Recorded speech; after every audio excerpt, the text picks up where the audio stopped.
Good evening, everybody. I'm very glad that this has worked this week. This is the rescheduled live all about nutrition. We are going to have a brilliant guest on tonight. This is all part of Pharmacy 360 and our element of nutrition. And we have Sarah Keogh, the dietitian, on tonight. I'm just going to let her in here.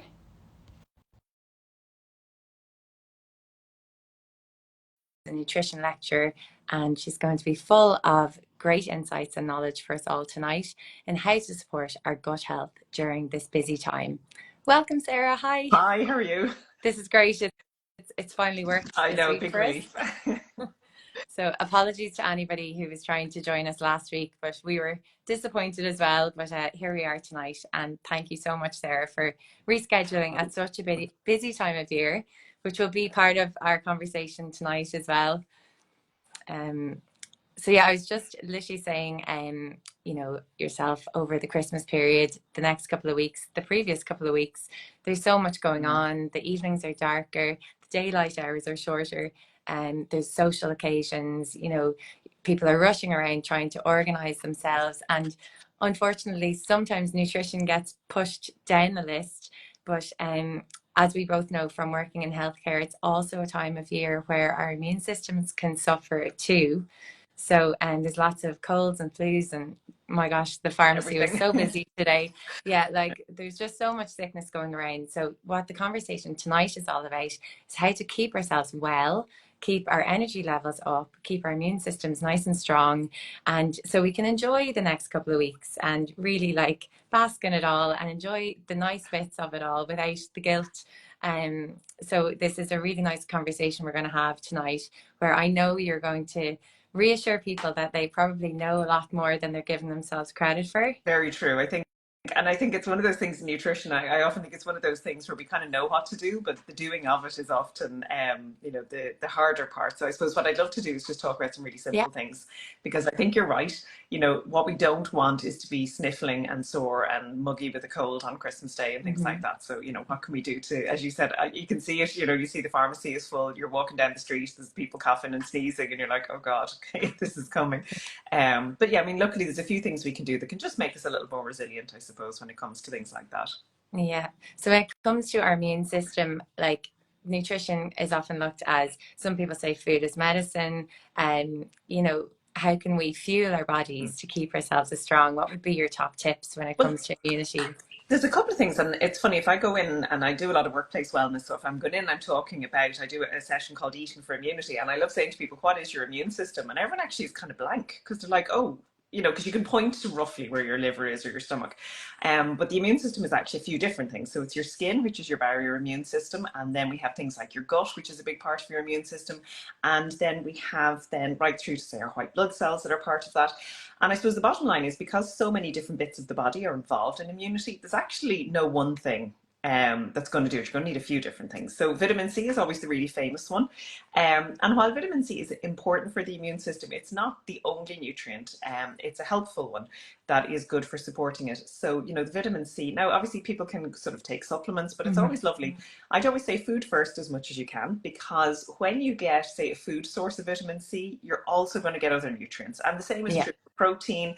It's true for zinc. If you actually go to the food, you get lots of other things rather than just the nutrient. Now, obviously, if you're someone who struggles with fruit and veg, vitamin C supplement is fine, but try and go, your citrus in there are really good, your kiwis are going to be fantastic, red peppers are ridiculously high in vitamin C, so if you like vegetable side of things, they're going to be great as well. But so good, like dipped in hummus or anything, they're just so tasty. Soup, I'm making tomato and red pepper soup at the moment because it's just so cold, and that's working really well. So your vitamin C is fantastic.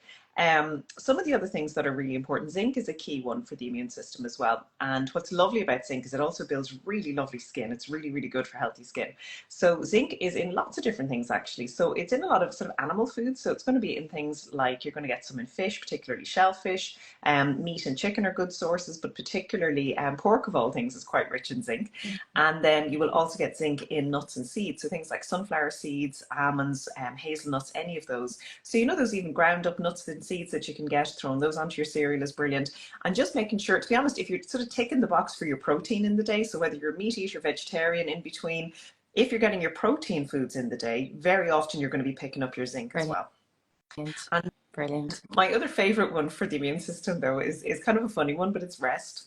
Yeah. You know, we can talk about putting in, and you do need a little bit of protein, and you need your zinc and your vitamin C, you know, and kind of all your nutrients. But I often say the body can't work very well when it's Yeah. tired. And, you know, tiredness is, I always say, it's always a sign that the body needs to fix something. So if you're feeling really tired, can you actually take a break? Now, I know that's not always possible. And you know, I love when I'm talking to young parents with this and they've kind of babies and thinking, yeah, I'm not getting a break for 2 years. And, okay, that's fair enough, you know. Yeah. Take your multivitamin. Yeah. But but you know, for a lot of us, is there time just to stop for 5 minutes? Is there time to stop, you know, take your lunch break, even if it's only 20 minutes, half an hour? I often think, I remember reading years ago that humans are the only animals that don't rest when they're tired. Oh, wow.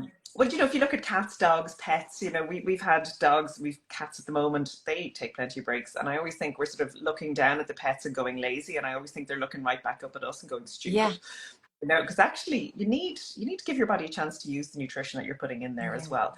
And the other thing then is we talked about the gut as part of the immune system. And fiber is so incredibly important for the gut. There's lots and lots of things you can do, but the foundation for anything else you do with the gut is getting your fiber in there. And we know that almost 80% of people don't hit fiber targets. So it's just that there's less fiber in food than people think. So it's really important to get fiber at every meal. A lot of us only think about fiber as a breakfast thing. We sort of think, oh, breakfast cereal. But most breakfast cereals, you'd be lucky to get, you know, 3 to 6 grams of fiber in your breakfast cereal in the morning, and you need 25 grams of fiber a day. So you've got to be taking the fiber breakfast, lunch, and dinner. And it's not very easy, but it's not that hard. So you're really just thinking, can I get fruit and veg in at every meal? Can I get something that's high fiber? So whether it's whole grain bread, high fiber cereals, jacket potatoes, quinoa, whatever it is that you like to go for. And then you're going to top up a little bit then with things like nuts and seeds. And that'll actually get you most of the way if you can do it. Just don't go from 0 fiber to 25 grams of fiber tomorrow. Yeah, you need to work on weeks. Yeah. And you need to, correct me if I'm wrong in any of this, because you're the absolute expert in all this, but when you are increasing your fiber, you need to increase your water as well. Definitely. I'm saying that. So, and I'd always look at it, it's a bit like porridge. When you eat fiber, it soaks up water in your gut. So it's nice and soft, so really easy for your bowel to move it. It's like if you cook porridge, you put in the dry oats and they soak up and get soft. But without the water, it doesn't happen. So you do need to make sure you're getting your sort of 6 to 8 glasses of water a day. Now, since it is freezing cold, and I know from working with people and even myself, it's a hard time of year to drink big glasses of cold water. So sometimes let it come to room temperature helps. But I find herbal teas are brilliant. I tend to use a lot of sort of chamomile or peppermint tea, just as a way of getting that water in. And the thing that the fiber does for the gut is it feeds your gut bacteria. It's the food for your gut bacteria, and your gut bacteria make lots of compounds that help to regulate your immune system. So they are fantastic, and that's what's going on with the fiber. It's not just about sort of avoiding constipation. It's actually feeding those really lovely gut bacteria that we want. Like you're rolling out the red carpet for your gut, really. I have one question about fiber. This actually came up with a customer in work today, and she's been suffering from diverticulitis. Okay. A lot of people I find that have diverticulitis or a flare up of a sort of IBS, they often are very afraid or just cannot go near nuts or seeds, and they're told to stay away from it. So for those people, what are their best fiber options? I'm going to back up very slightly and touch on the difference between diverticular disease and diverticulitis. Okay. Because people swap them around a lot. So diverticular disease is where you get little pockets formed in the wall of the bowel. And that happens, we're not 100% sure why, but we think it's kind of it's definitely a low fiber diet is a big cause of it over a lifetime. And we think it's a little bit to do with pressure in the gut, but it's actually very common. As we get older, if you have a scope where they put the camera up, most people you're going to find 1 or 2 of these little diverticuli in there, these little pockets. So on their own, they're not really an issue. What can happen though is that stuff can get stuck into the little pocket and then you get an infection. So when it's I'm going to say just the pockets, it's called diverticular disease. When you get an infection in it, then it's diverticulitis. And often when you've diverticulitis, that's maybe where you need a little bit less fiber for a little while. But that's definitely a discussion to have with your doctor and your dietitian. In between, when it's well and it's healthy, a high fiber diet is fantastic because it actually stops stuff from getting stuck in these little pockets. So sometimes the low fiber diet is correct, sometimes the high fiber. So it depends on where you are. So if you're actually feeling sick or you're having tummy symptoms, definitely with, if you know you have diverticular disease and you're getting something odd going on with the tummy, into the doctor. If you know everything is fine, you have the pockets, but everything is okay, start bringing in the fiber. But you're right, whole seeds like pumpkin seeds and things like that potentially can get stuck into those little Yeah. pockets. So what we'd say is you can have nuts and seeds, but get the, you know, the ground up ones Oh that yeah. are powdered, Yeah. and they're totally fine. They're absolutely fine. Right. So once they're ground down and then they're mixed in with things, they're going to be fine. So you Brilliant. don't, you just need to avoid the whole ones with Yeah. that. And chew your food well. Don't be sending big lumps down, because we're terribly fast Yeah. eaters in Ireland and we tend not to chew things. So, you know, things should be quite well chewed before That we swallow. that is, it's such an important point to Mm. make, the chewing and just sitting down for meal times as well. We're terrible for just being on the go. Like I'm sure so many people can relate to this at the moment. And like especially even pharmacists as well. A lot of pharmacists don't actually get a You just lunch sit down. break, Yeah. eat It's, on the go, and it's just crazy. Like you're just standing up, shoveling food in, not chewing it properly, not allowing yourself to digest it. So it's actually to reflect back on the way we're eating and not just what we're eating. Like to we hear this term mindful eating mm-hmm. a lot lately, but you know it's trying to bring it back to the almost like that ritual of food that people used to sit around a table and speak to each other in between mouthfuls, so you're not just firing it in like It constantly. is. And I think, I mean, you have a really good point. And I do this a lot again if I'm in talking to groups. And it's quite funny when you say to people, do you know, it should actually take you 15 minutes to eat your dinner. And the whole room goes, what? Because they have, like, everyone's eating their dinner in 3 minutes. Yeah. And I think, you know, we're always trying to eat to get it out of the way to do something else. And I think one of the loveliest things we can do for our digestion is actually just give it a little bit of time, just Mm. actually stop. Now, problem is, life doesn't always allow Yeah. that. You know what I mean? Sometimes you said you're on your feet all day, you're in pharmacy, maybe you just don't get the chance. Yeah. You know, some of us don't have the, and it is a luxury of actually being able to sit down and spend 15 or 20 minutes eating. But if you can, and even if it's not every meal, Mhm. just to do it, because a lot, if I work with people who have particularly indigestion or reflux, Yeah. one of the things that we do get them to do is slow it down. Because if you're chewing, now you're going to love this, you should be chewing 25 to 40 times before you swallow. Yeah, I We love have people's great faces when defined they say that. jaws. Yeah, but you actually get nice muscle. It's good for your teeth, actually. But to do that chewing, and what you send down should be quite smooth. And to remember that it doesn't just sort of drop from your mouth to your stomach, it's quite slow. And you Mm. need to just give it a little bit of time to get there before you put the next bit in. So you're not sort of stressing the system as well. So, yeah, I mean, if you have time, and it doesn't have to be, I mean, mindful eating suits some people. I know some people are really like, I'm not even going to think about that. But sometimes you could just sit and read a book, Yeah. you know, or if you know, if you want to talk to somebody, that's absolutely fine too. But there's a school of thought where you should just actually be quiet eating, but I don't think they were Irish, so I don't think that's going to work. So I know. we're just going to I was chat. so mindful of it myself tonight when I just Mm-hmm. had my dinner after work today before setting up for this, and I almost went to just put on the TV because I was here on Mm-hmm. my own, and then I said no, no, like tonight, come on, like Yeah. practice what you preach. So I sat down, I put my phone away, and initially it was nearly strange. I was like, okay, it's really quiet. And then I just started to notice the flavor of my food so much more, the Mm-hmm. texture. I realized I was getting full sooner than if I had been And that's an listening or interesting one, watching to something. because actually that's a really interesting one as well. Because often people would say to me, "All right, what's, you know, the secret to being a healthy weight?" And I mean, this weight is such a complicated issue and so vast. But one thing that I think works for a lot of people is literally that noticing when you start to feel full. Because we'll actually start to feel full when our stomach is about 80% full, whereas most of us will just eat till we're, I think it was Billy Connolly said, you know, you couldn't wedge in an after eight, which I always thought just put it beautifully. Um, but I think a lot of us are trained to clear the plate, or trained to finish. You Yeah. know, if you have a sandwich, you eat all of it. And the idea that if you're starting to feel full, you just ignore that. And actually, one of the nicest things you can do for your body is, if you're starting to feel full, is trust it Mm-hmm. and just leave it, because your stomach actually needs a little bit of space to sort of break food down. And if you pack your stomach full, that's where you do get more reflux. Or you know that you sort of eat and you feel fine, and then 15 minutes later, think, wow, what have I done there? You know. Yeah. So just and that's where the slowing down comes in, because actually it gives your body time for that signal to come through. And Yeah. sometimes it just means that you're just eating a meal that's a little bit smaller. But over time, small amounts add up in either direction, whether you're gaining weight or maybe balancing your weight a little bit. And I think sometimes you know, if people are, you know, weight is just creeping up a little bit, it's often just a little bit in the day. And, you know, sometimes everyone looks at, you know, what treats am I eating or what exercise am I doing? And all of those things are valid. But I think when you're actually eating your dinner, are you just a little bit, you know, you're just taking in a bit more than you need. So sometimes, just as you said, that little bit of paying a bit of attention. Mm. And I would always say to people, try not to eat in front of the Yeah. television. There was a You have an fantastic, interesting fact about this, yeah, it don't was, you? If with I talked regards about this to, a while ago. So yeah, there's a couple of studies on this, but my favorite one, they put people in a room with nothing, no book, no radio, no television, and they ate and they measured what they ate. And then when they put them in a room with a radio on where people were talking, they ate 25% more, but when they watched television, they ate double. like that's Before they, crazy. Like it it's is, but crazy. it's just distraction. Yeah. And I think if you've ever gone to the cinema and you're eating popcorn or whatever, eventually you Oh, kind it's of, like you're down to the bottom and think, where did the popcorn go? And you're like, do you know, I've actually eaten the whole lot of that and just completely not noticed.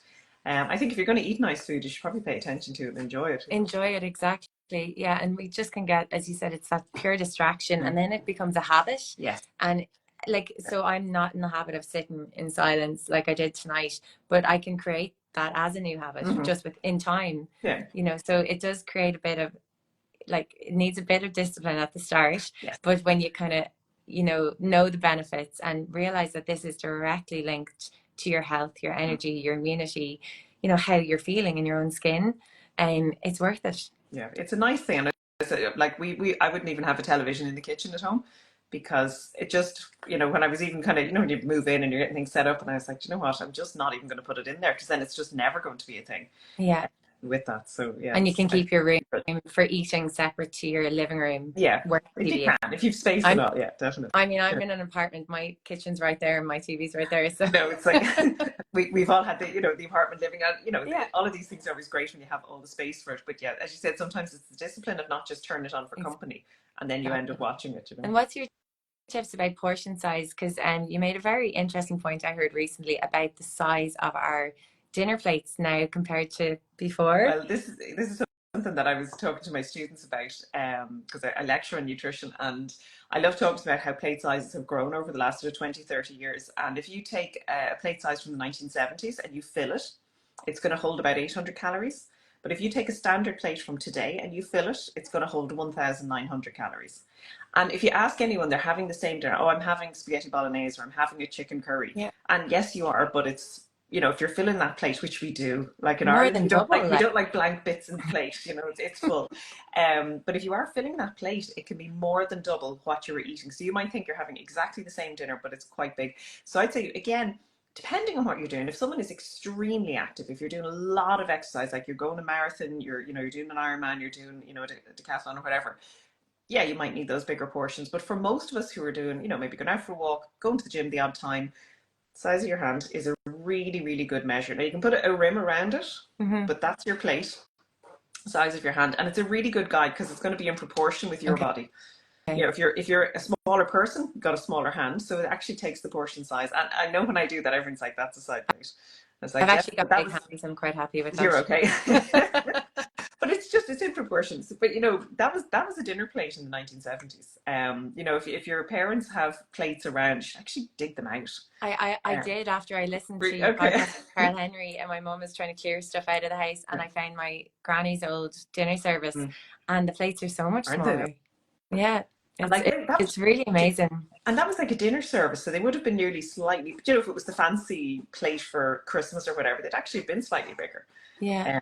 It is, and I think it's fascinating because, you know, you look at wine glasses have gotten bigger, you know, plates have gotten bigger, packets of crisps have gotten bigger, you know, chocolate all the rest. Bars, everything. We're getting bigger. You know, it's like sometimes it's just, hang on a second, maybe I don't need such a big amount of it, you know. And like obesity it's a global problem, and it's a huge problem in Ireland as well. So, you know, education around this and awareness around the little things that we can do that will make a small, like not a huge impact on our day-to-day living, but have that small benefit over time that will directly impact our health. That's what we want. And sometimes, you know, small changes add up. I think if we don't, you know, and I spent a lot of years with people coming into clinic maybe to talk about weight and things like that, but everyone sort of wants a really quick fix, which is, you know, these lose 10 pounds in a week. They can be done, but not comfortably. But if you actually invest in a long-term habit, you don't see a big dramatic result. You know, people used to be so disappointed. They're like, I've lost a stone and nobody's noticed. And I said, you actually have to lose 1.5 to 2 stone before anybody notices. So hang on in there. But it can be slow. But if you actually accept that, you know what am I doing next year, what am I going to be doing in 2 years time, and just bed in some nice little habits, nothing extreme. It can be a little easier now. There's a, as I said, there's a whole lot to wait, and we do have more understanding now around things like how hormones are regulating our appetite, and obviously we're seeing some of the new medications that have been really effective in managing that for some Yeah. people. So there's a lot going on with it. But as I said, if you're, you know, not someone who's struggling with a huge amount of weight, if it's kind of, as I talk about, a couple of pounds or stone here and there, Yeah. small changes around plate sizes, just noticing when you feel full, those kind of things make a huge difference. Yeah. Brilliant. Um, and yeah, we touched on the screen time as well, like about, Reader. that is such an interesting one. I was wondering just if you've any tips with regards to over Christmas, this busy period when, the evenings are very, very Mm. busy. People's calendars are very full. So even to have food in the fridge, if you've any tips, if you know you've a busy week ahead, like what are a couple of little things you could do to prepare yourself and maybe to ensure a bit of balance in there? So the first thing I would say with Christmas is half the fun of Christmas is going out and eating. Yeah. And especially Christmas Day. So please, do you know what? There's a little bit of enjoyment allowed and absolutely no guilt for Yeah. sure with it, because people say, I love around, it hasn't been in recent years actually, but that, oh my God, you're going to eat 6,000 calories on Christmas Day. Well, fantastic. You know what? Go for it. It's lovely. I think you have to be eating nearly 8,000 calories before you put on any fat. And even with that, you know what I mean? It's grand. One day it's going to be fine. Yeah. What I'd say to you to watch from the Christmas is a lot of people start Christmas on the 1st of December and finish it on the 31st of January. And if you do sort of 6,000 calories a day for 2 solid months, yes, we're going to put on a bit of weight. What I would say to you is most of the time, most of your eating over Christmas and the whole December, January is still breakfast, lunch and dinner. Yeah. And you're only having a few days off over Christmas, so your breakfast just stays healthy. Your lunch is pretty much your usual lunch. Dinners can be a little bit more, and obviously if you're busy and you're shopping and things like that, what I'd always remember is if you think about how to balance a meal, and then you just have things in the fridge that can cover you. So if you think about your dinner should be half salad or vegetables, or fruit if you're really stuck. Quarter of it needs to be some sort of protein, so whether that is eggs or chicken, fish, meat, anything like that, beans, lentils, fabulous. And then the other quarter of your plate is some sort of carbs, so pasta, rice, potatoes, bread, whole grain or high fiber for preference. So if you think about that for a meal, so if you were to do something like, shepherd's pie, you have your meat, then you've got your mashed potato, and then you've got some veg with it, and that's how you balance the plate. If you're looking for a quick evening, the same balance applies. So even if it means you come in and you boil 2 eggs and you have a couple of tomatoes and 2 slices of bread, you've sort of ticked the box on the plate like that. So, a handful of lettuce leaves, do you know what I mean? So, the salad leaves are great. I find cherry tomatoes are brilliant because they do not go off. Lettuce does die very rapidly, but things like cherry tomatoes, cucumbers, grated carrot, veg that don't go off. So if you do forget about them for a couple of days, you're not coming back to wet sludge in the bottom of your fridge. But they're quick and handy. Things like that. And frozen veg are so handy. They really are. And they're just as good as fresh. So, boiling up a couple of peas, you can get little boxes of veg in bags that you can microwave. Don't let the veg go. Because usually when people get busy, that's the first thing that gets dropped. They'll quickly throw together a ham sandwich and there's no veg in there and no fiber. So if you can just keep the veg rolling, that's the one thing I would say to you through this time of year, because that's going to be your vitamin C, it's going to be your fiber. You're really supporting a lot of your body with that. So those kind of quick, handy things to have in the fridge. And for the protein stuff, eggs are so handy, but things like tinned fish are brilliant. Tins tuna, salmon, and again, they don't go off if you don't get to them, but you can quickly sort of mix them up. I've actually found if I mix up tuna or even a tinned salmon with frozen sweet corn and mayonnaise, it's surprisingly nice. And again, you've got the frozen sweet corn and you're not opening a whole tin just for yourself. You can just use a little bit. And so it's just quick things like that you can actually just, don't be afraid to look at frozen stuff. And someone was asking me the other day, what about these sort of healthy ready meals? And there's a huge range of them come onto the market recently, and I've looked at a lot of them, and they're pretty good. With that, now I said obviously at home cooking your own stuff is always going to be the best, but in real life we don't always have time, and you can have a look at some of those things, and what you might just do is check things like salt, check that but most of them are pretty good when you're into some of those that are targeting in terms of kind of healthy, and you're looking maybe just double check there's a bit of protein in them, but they're very handy as a standby as well. I often think in real life, if we had loads of time, we could grow all our own organic vegetables in our garden, and we could make all our own butter and do all of these things. Real life, we don't. It's okay to actually use some of the convenience stuff.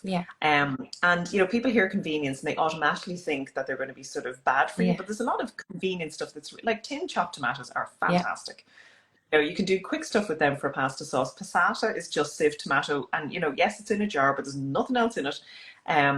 Things like that, and they're real handy standby meals. Bit of grated cheese on top; it'll get you through an evening. Yeah. What you don't want is that you have something so tiny that you're starving in an hour, and suddenly you're into the cookies, and the Yeah. crisps, and the odd bit of that is fine. Yeah. It really is. It's totally fine. But if that's what you're filling up on, what you want to do is be filling up on the good stuff Yeah. first, and then they are just a treat at the end of the meal. Exactly. Yeah. And as you said, like focusing on veg is so important. And it's a great analogy you have there with the half the plate of some sort of veg or fruit if needed. And to just really think about that, because I think that is something people forget about. And then to remember at this time of year as well, soup is a great one. You're saying I made soup yesterday as well, and you just know you've got a couple of days of lunch or dinner, something nice and comforting. Like comfort food doesn't have to be bad. And there's a recipe on my website. It's one of the few recipes I have up there for a red pepper and chickpea soup. And it's so quick to make.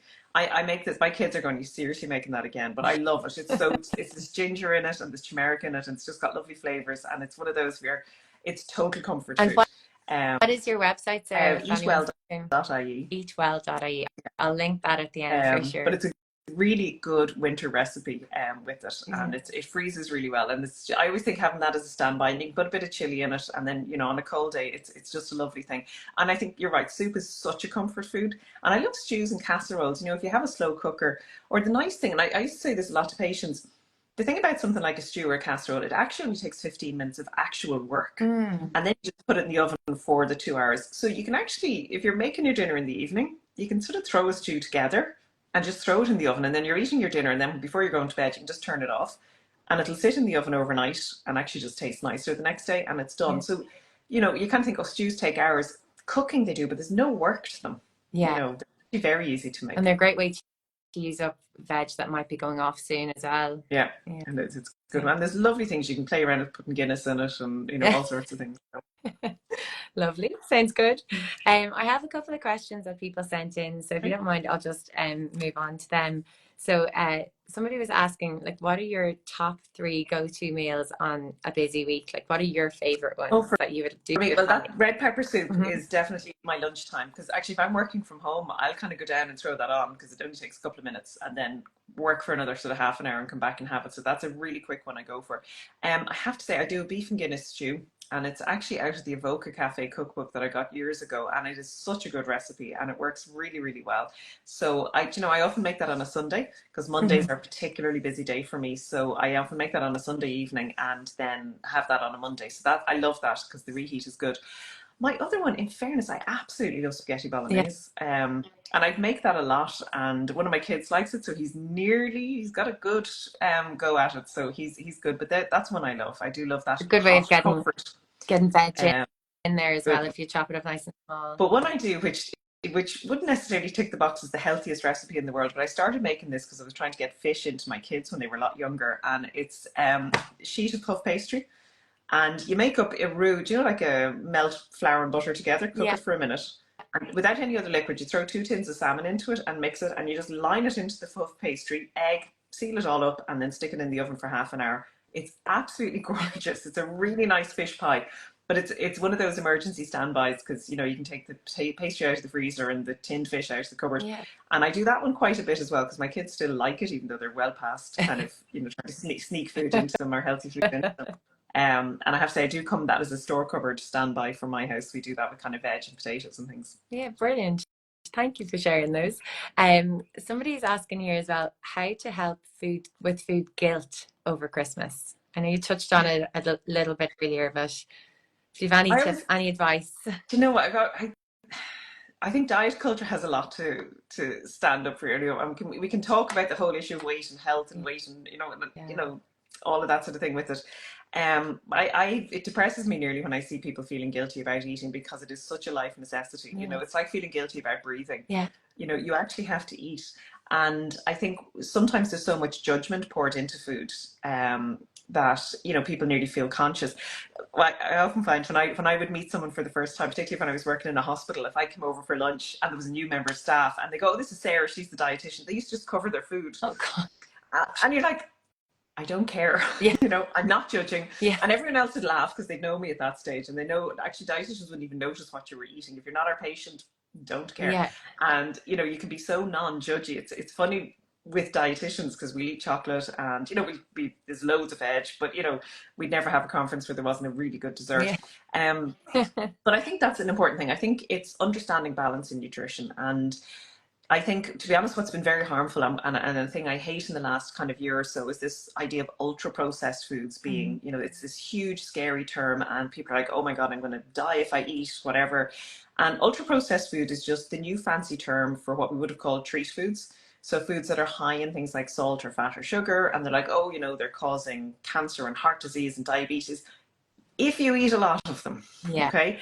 And more importantly, if you eat a lot of them and you're not eating your good stuff. So a lot of those studies where we see things like ultra processed food causing cancer or heart disease, what actually happens there when you look at the diets is the people who are eating lots of, you know, and I mean lots of biscuits, cakes, treats, all the rest, they eat less fiber as well. They eat protein as well. Their B vitamins are lower as well. So the drop in the nutrition is bigger than what you've added in with the ultra processed foods. And so what it is, it's balance. I would never ever say to someone, cut all treats out, because treats are a lovely part of life. It's lovely to have bar chocolate, or as in my case, half a tin of Quality Street, which is what's absolutely going to happen over Christmas.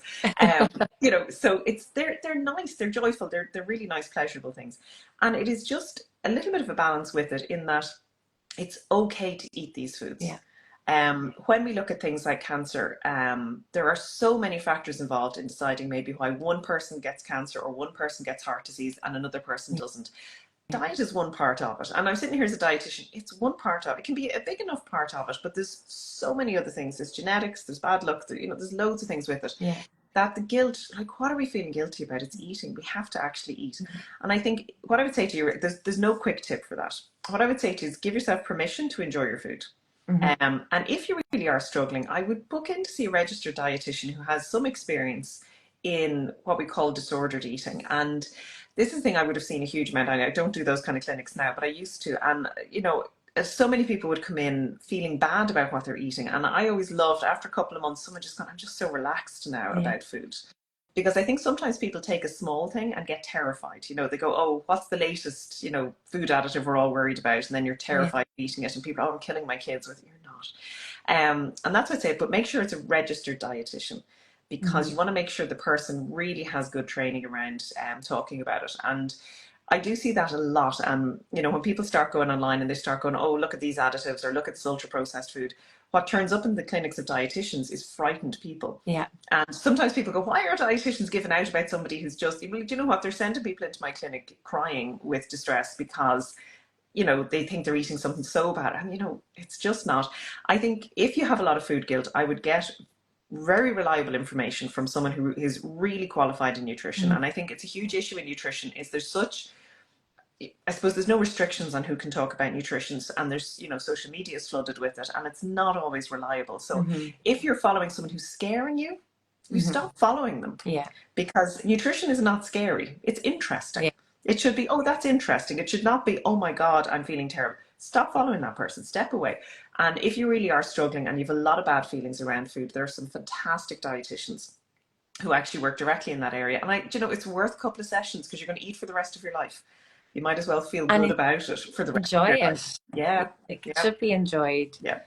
Thank you for that. Somebody has, oh, that was a fiber question. We covered that already. Someone asked here about magnesium supplements. Do magnesium supplements help, or are they just useful as laxatives? I know that's not true. I love that people are figuring out magnesium supplements are largely laxatives, okay? Because a lot of people are like, you know, I'm having this weird irritable bowel recently, and I've recently started taking magnesium. Okay, fair enough. So magnesium is a wonderful nutrient, but it's this year's popular nutrient. You know, last year it was vitamin K2, the year before that, you know. So next year it'll be something else, and it's just some, you know, there's good money in selling supplements. Now, supplements have a place that can be really valuable. But before you spend a fortune on them, I'd actually go and see a dietitian, because I used to get people coming in, they'd have bags of stuff, and you think, you know what, you probably only need one or two of those, you know. Hmm. So magnesium can be really helpful. It's good in terms of a lot of systems in the body. It's actually involved in, so the human body runs largely on enzymes, which are little sort of proteins that trigger our bodies to do lots of things, you know, might be releasing energy and things like that. And, you know, magnesium is needed for about 300 different enzymes that we make in the body. So it's very, very important. The only thing is, it's very rare we would see a deficiency of magnesium. It's not common. Hmm. You know, we'd see deficiency of vitamin D quite commonly. We would even see lots of B vitamins, iron. There's nutrients we do see Hmm. deficiencies in. Magnesium's not a common one because actually it's in loads of foods. Hmm. You know, you'll get some in meat, you get some in whole grains, you get some in fish, you get some in nuts and seeds. If you're worried about magnesium, as I say, food first. Your nuts and seeds are going to be really, really good. All nuts, all Yeah. seeds. So whichever ones you like even if you're down to a handful of salted peanuts, but I'd rather you go for maybe some of the unsalted ones Yeah. first. But if you're doing a few nuts and seeds into cereals, if you do a handful of nuts, you know, they're all brilliant ways to pick them up. Of all things, chocolate is a fantastic source of magnesium, especially dark chocolate. Yeah. Now, even you don't have to go all the way up to like the 90%, but the 70% cocoa, you know, a couple of squares of that is absolutely packed with minerals like iron and magnesium and zinc. It's a really, really good if you want to indulge in something over Christmas. And you have to like dark I chocolate. love It's not indulging if you hate it, which some people do. it. But even some of the middle of the road that are like 30–40%, there's still loads of magnesium in those. So, you know, Hmm. nuts or chocolate are brilliant. You can definitely take a supplement if you want to. It won't do you any harm. But if you do notice that you're just going to the loo a little more often, most of them are going to have a laxative effect. I mean, there's lots of different kinds of magnesium out there, but most of the ones that you're going to buy will have a mild, to like, you know, we used to talk about milk of magnesia, things like that. Yeah. So magnesium is quite nice for digestion if you have a little bit of heartburn. But what I'd say to you is I wouldn't necessarily be taking supplements with it, but I would food first, nuts and seeds, bit of chocolate. They're going to be your main places to get it. Yeah. Brilliant. I think we're almost getting through it, but just while you're on the topic of supplements, and I think because it's the winter, it's important to probably discuss vitamin D. Oh yeah. Yeah. So we're making no vitamin D at the moment. So the sun that hits Ireland from October right through to March is too weak for us to make any vitamin D. So even if the sun does shine on a day and you go out in it, you're not making vitamin D. And you know, most of Ireland has vitamin D right in its boots by January. So will you please take a vitamin D supplement? You will get vitamin D in foods like oily fish. So there's a bit in things like salmon, there's a bit in mackerel, there's a little bit in eggs, but you are never going to eat enough. Hmm. So adults need to be taking 15 micrograms of vitamin D a day, which is sometimes written as 600 Hmm. IU. Children under 13 need 10 and children under 5 need 5. But if you go into your pharmacist, they will be able to advise you on the right dose if you're not sure, Yeah. if you didn't catch all of that and you're not sure on the age of your child. But everybody in Ireland needs to be on a vitamin D supplement. This is Yeah. really, really important. It's so important for bone health, but actually there's some good evidence that vitamin D may be involved in your immune system as well. So it's a nice one just to top up with that. So even if you have a fantastic diet, it's just not in food in amounts that are going to be useful for us. So everybody definitely needs to be on a vitamin D. Yeah.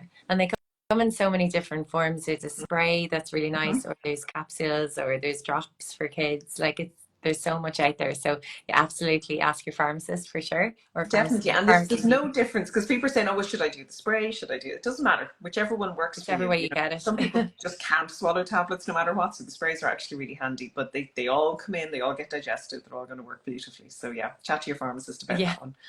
we're here for that. Just finally on our last topic, because it's evening time, it's nice and dark.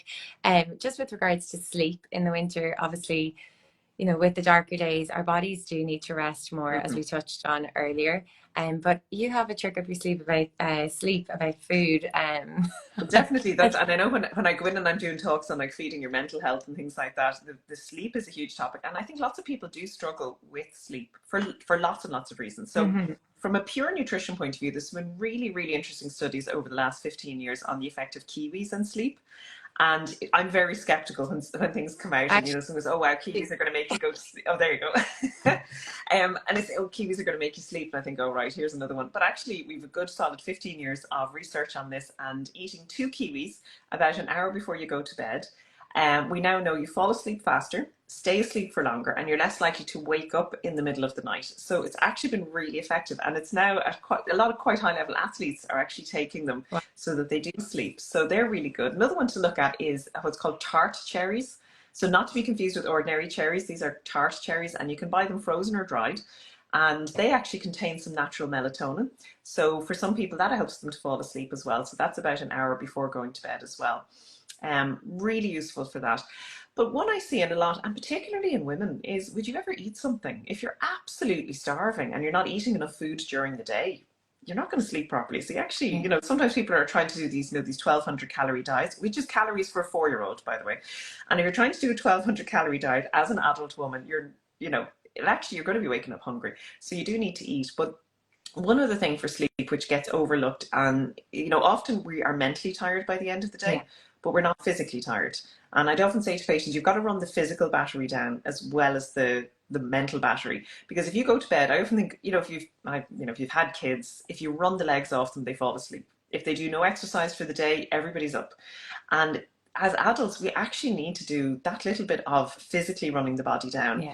And we don't always get to do that. Sometimes it reduces stress so you go to sleep, but I actually just think you need to just let that battery get knocked down. So a little bit of exercise, whatever you can do, does make a huge difference. But I tell you, try the kiwis.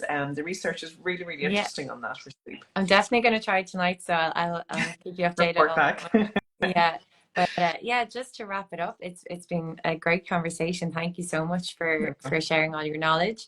And like we both know, when it comes to overall health, it's not just our food, it's not just the fuel, it's the movement, it's the stress management, it's the sleep, it's our social connections. Like, it's so much, and that's what Pharmacy 360 is all about.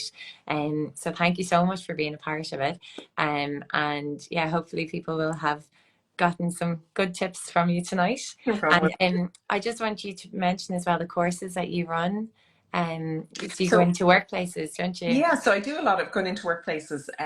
So quite busy for the start of the new year. So I do a couple of topics. So some of the big popular ones we do is kind of eating for sort of balancing health, which is a very popular one.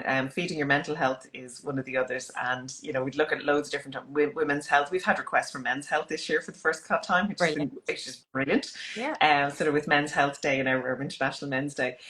So look, loads of topics with that. So I can be contacted at info@eatwell.ie, or my website is eatwell.ie if anybody wants to get in touch for those. Happy to travel. I love doing it. It's always great to talk to people, and you get fantastic questions, which is brilliant. Great. Well, look, I'll share all your details below as well, and you have some recipes on that website, eatwell.ie, as well, so people go check them out and maybe try something new. And thank you so much. Not at all. Thank you. Have a good Christmas. You too. Happy Christmas. Enjoy. Bye. Bye.